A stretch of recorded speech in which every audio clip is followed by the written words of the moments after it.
Hey everybody, another season at the fort started. This weekend will be Memorial Day as I record this. So this year, I'm going to get more into the details. I'll still take the full event photographs, make sure I get pictures of the crowds and things like that. But I want to get into more of the details too, because they do so much, and I've said this before, they do so much work making sure that the buttons are right, that the uniforms are right.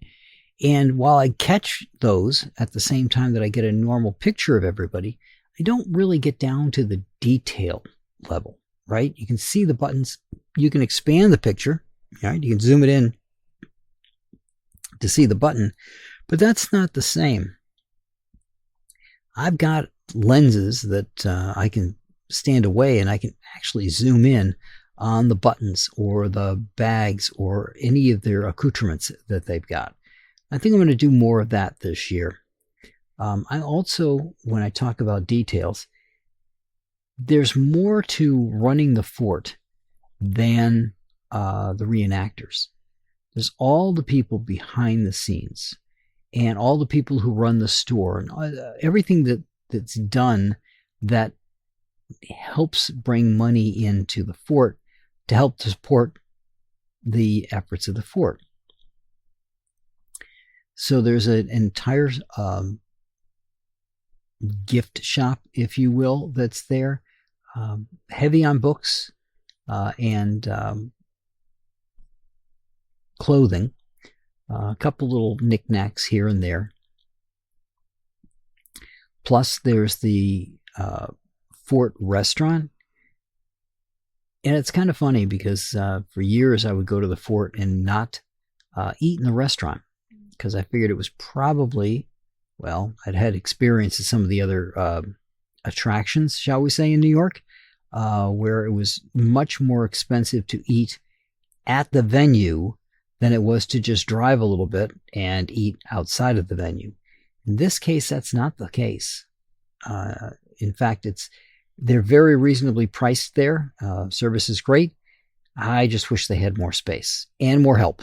Let me be honest there. If they had more space, they would need to have more bodies. But I've been there some days when it is absolutely packed and absolutely packed for hours on end. So, good on them that they can keep up with that. But having more area to get around would also be good too, because people are kind of packed in at the events. But that said, to me, that is a detail, right? That is a detail that a lot of people, when they go to the fort, don't necessarily recognize. And I think it's also something that may or may not be recognized by the donors to the fort, right? When they donate to the fort, they're thinking, well, I'm donating and they've got a museum and I'm donating to so that they can expand their collection, or I'm donating to expand their research, because there's a whole crew of research people that I don't even see when I'm at the fort. Or I'm donating it for, the reenactings that's going on, or they did some specific ones for gunpowder, because if you go to any of the reenactments, they fire the muskets, they fire the cannon, they need gunpowder for that stuff. You may not also know, as you see the tailors working there's usually a couple of tailors working at all times. You may not know that they're the ones actually making and repairing all the uniforms that you see, right? Being as detailed as possible and as accurate as possible. And that's a lot of work that, honestly, I don't think gets seen or recognized. When people think of the fort, you're not thinking about possibly more than just the reenactments, the events that you're seeing, and not everything else that went into it. Or you might be thinking of the museum, but you may not be thinking of the people that are there to answer your questions. You may not be thinking about what it took to get those things all set up. You may not be thinking about all of the research that went into every item that's in the collection, or any of the research that went into any of the reenactments. They don't just decide that they're going to have a bunch of people out shooting. They actually go and find out what is the drill that would have been done at that time. How would they have done things?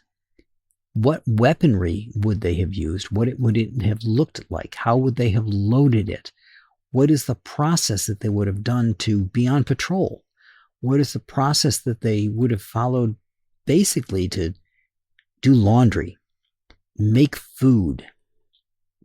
How would they serve the food? Where would they eat the food? All of that stuff. And again, how are the uniforms made? Who's making the uniforms? Who's making the shoes? Who's resoling the shoes? Who's repairing the weaponry? Who's repairing the outfits? The weapons were given to them in good order if they didn't bring their own, and they were responsible for that weapon. Should something happen to the weapon or it get damaged, it was up to the soldier's responsibility to get it taken care of. When it was turned back in, it needed to be turned back in the same condition it was sent out, minus a little wear and tear, I'm sure, but in a good working condition. Otherwise, they would have to pay for the weapon. So, all of that research is in the background. And then there's the whole issue of the Pell family themselves, who went to the fort, who saw this broken down stone structure, figured that a lot of the stone had been stolen or reallocated to someplace else, which may or may not have been the case. And they decided to refurbish the fort and bring it back to life.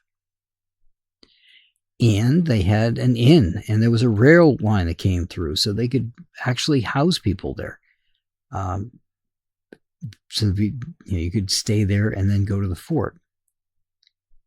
And like I said, the rail line came right through, so they could just pop right in on their way to someplace else too, and just stop there, spend a day there, and then head on up toward Canada or head down from Canada.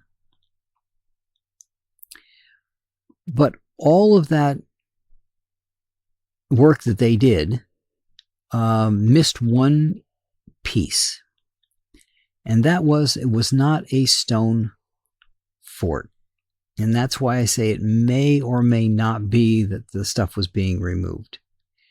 So the assumption was, because they found stone, that it must have been a stone fort.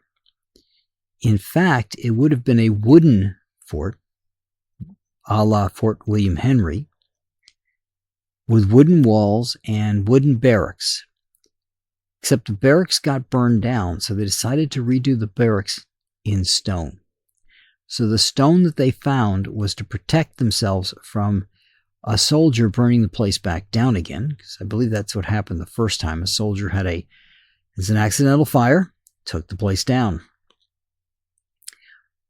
And maybe the two triangular pieces that are outriders to the fort, which would have been further away from the fort than as set up right now, those would have been probably stone as well. Could have been wood, but they were probably more stone-like because they were used to store things. So the walls, instead of being stone the way they are now, would have been wood. So it's quite possible that some of the stone was actually removed.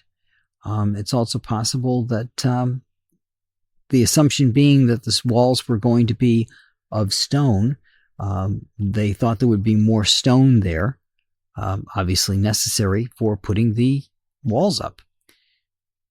But again, it's all the details, right? They have workmen on the site right now repairing the walls, getting into the details of the upkeep of the fort. All right. The walls, just like any mortared structure, when they get water in there and it freezes in the winter, is going to start working its way against the mortar that's in there. It's working its way against the bindings that hold the stones together until such time as they give. The structures that were in place to make the water come off the walls, because remember, if it were stone back in the day, and you had a stone platform, water is going to sit on that stone platform unless you've got a way to get it out. A good example of how they used to handle that, if you're in Bennington, I don't know if it's open or not yet. The old Southern Vermont College was a castle that had been brought over. Now, the reason I say the old Southern Vermont College is being turned into a bed and breakfast, but I don't know if it's open or not yet. I haven't heard anything more about it.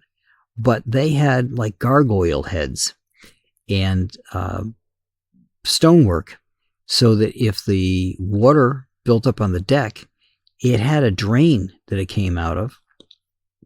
Not only did it come out of the gargoyle head, but if you look on the ground beneath it, the people putting the castle was moved over, but the people building the castle back up here realized, and it might have been with the original as well, that water coming out of these mouths are going to impact on the ground, and they're going to start to take the ground apart.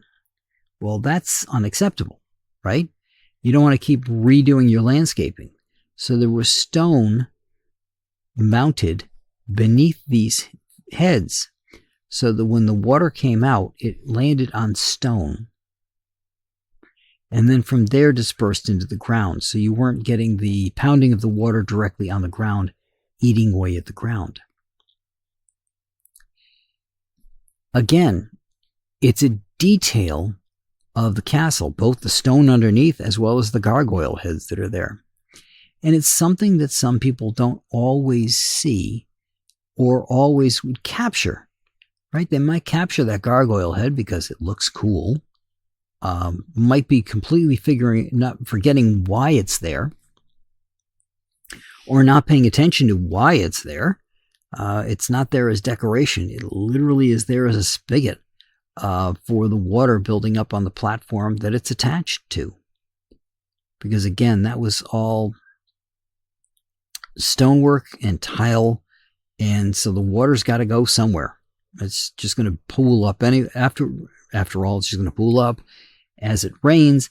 And if it pools up too much, because it was not an open deck, right? Just like the fort's not an open deck.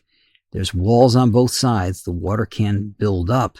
And if it builds up, then where's it going to go? Except into the building that's attached to it. Or in the case of the fort, down the ramps into the main grounds where they have to assemble. And you don't want that being mud. So you want ways of the water exiting the fort in such a way that it's not going to impact the usability of the fort. You're going to get enough mud in the courtyard anyway.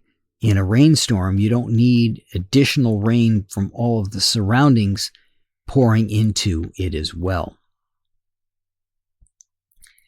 But again, from a photography standpoint, there's a lot of these details. There's a lot of intricacies into everything that's going on. And that's what's important to capture. It's important to capture the full picture, if you will, of what's going on. And that's just part of it. So that's what I got for you guys this week. I will talk to you all next week.